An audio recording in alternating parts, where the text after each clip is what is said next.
I guess I'll start with a little background. I'm a 33-year-old female, but this story takes place when I was a teenager. Where I lived at the time was a quiet middle-class village in a suburb of Chicago. I think the worst crimes we had were a murder one time and maybe a couple of robberies, but that was a once-in-a-blue-moon thing. 99% of the time, boring and more boring. Unless you had a car, you were stuck just walking around the park at night with your friends. Again, boring. One night, my girlfriend and I decided to hang out at a playground in the park with some guys at like 12 a.m. The night was a bit windy and the moon was full.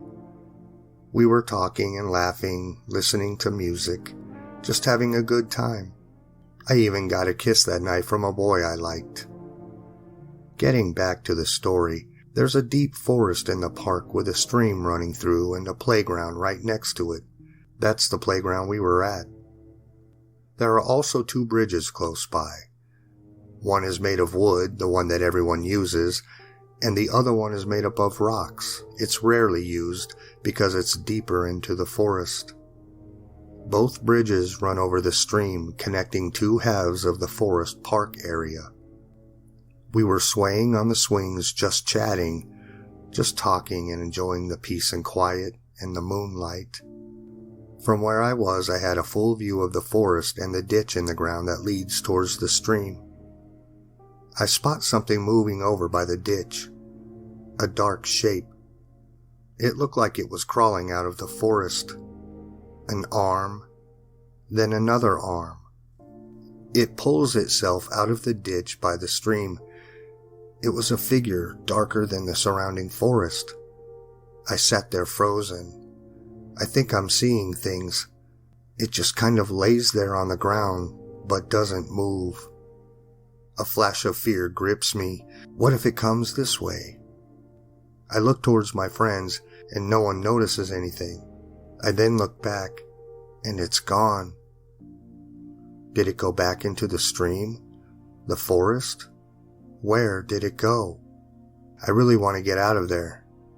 Then one friend asks, "Did you guys hear about the urban legend of the rock bridge over by the stream?" "Yeah, apparently some kids or something were playing on the bridge and then one of them fell over the side. He was killed in the fall." What a thing to say after what I had just witnessed. But I didn't say anything and just carried on as if I had never seen anything. I never talked about it with anyone for obvious reasons. I mean, things like that only happen in scary movies, right? I rarely went to that park after that. And that black shadow thing, whatever you are, I hope we never meet again.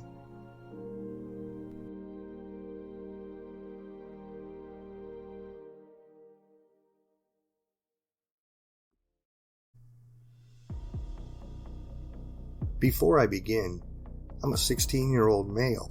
About 3 years ago, I was in Virginia visiting family over summer. We were right outside the D.C. area, staying in a 2-story house near the freeway. On the other side of the freeway was a forest. So my mom, her boyfriend Eric, and I were all staying with Eric's parents. We had brought some night vision binoculars and decided that tonight was the perfect night to use them. So after dinner, we gear up and head out. We pass under the freeway and head into the woods. When we get about 5 minutes into the forest, we set down our bag and take out our binoculars. My mom looks around with them for a while, seeing a few squirrels here and there. She gets tired of them and passes them to me.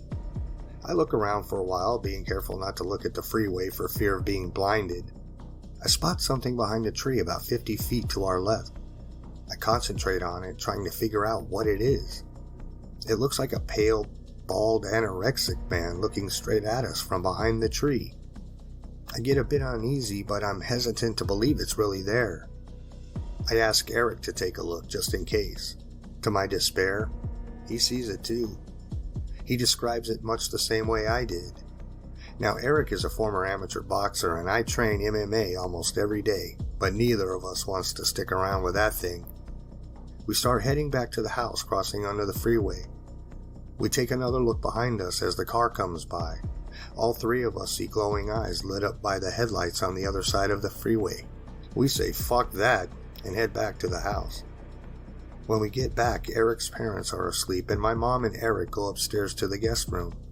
There's only one guest room, so I have the couch downstairs. I'm a little too excited after seeing that thing in the woods, so I end up staying up all night. Around 3 a.m. I'm watching TV and start hearing footsteps above me.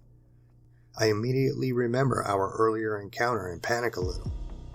I try to calm down and tell myself it's just one of the dogs or maybe someone who couldn't sleep. I keep hearing the footsteps for a while until I hear a doorknob jiggle. I find it weird that they're trying to open a locked door, but try to ignore it. They stop, walk around for a few more minutes, and then it's quiet again. I stay up until the sun starts coming up and then pass out. My mom wakes me up and I remember the footsteps from the night before. I described what happened and asked if one of them had got up any time. She says no, and I think it must have been one of the dogs.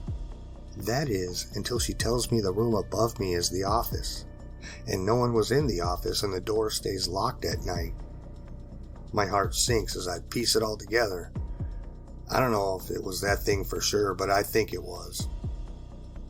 I've done a lot of research since then, trying to figure out what that thing was that night. I found two creatures that seemed to match it. I think it was either a skinwalker or Wendigo. Whichever one it was, I'm just thankful that door was locked. I know I wouldn't be able to fight that thing, no matter how tough I am.